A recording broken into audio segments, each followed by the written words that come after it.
we're going to be solving rational inequalities.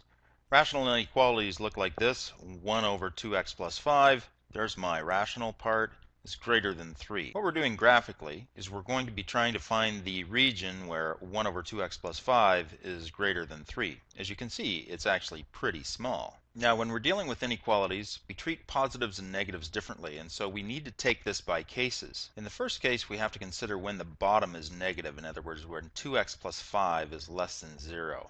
If 2x plus 5 is less than 0, that means that the values of x have to be less than 5 halves. The second case we're going to be considering is when the bottom is positive, in other words, when the values of x are greater than negative 5 halves. So let's deal with case 1 first. X has to be less than negative 5 halves for this to work. If we get a solution where the values of x are not less than negative 5 halves, we need to discard it. And so just looking on my number line, negative 5 halves lies between negative 2 and negative 3.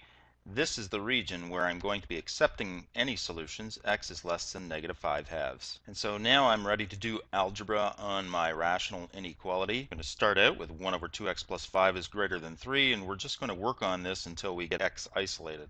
What we're going to do is multiply both sides by the denominator. On this side, it's going to cancel out the 2x plus 5 term, and on this side, we're going to end up with 3 times 2x plus 5. Notice that the sign switches because we're considering the case where the denominator is negative, and so our inequality has to flip. And so I'm just going to use the distributive property here.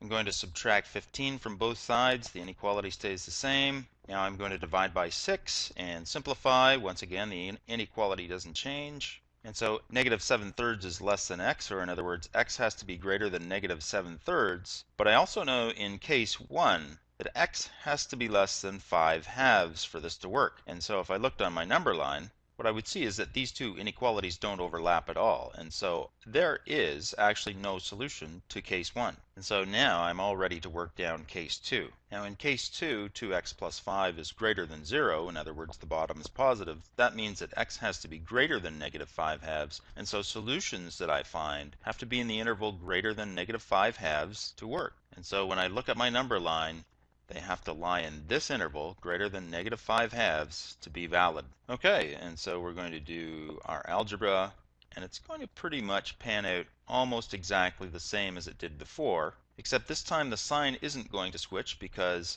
the denominator is positive, so I don't need to flip my inequalities. The algebra is identical. And so now I see that x is less than negative 7/3 is the region for the solution at the bottom. And when I look at my number line, I can see that these two regions do overlap, and so ultimately my final solution is going to be the region where both of these are true.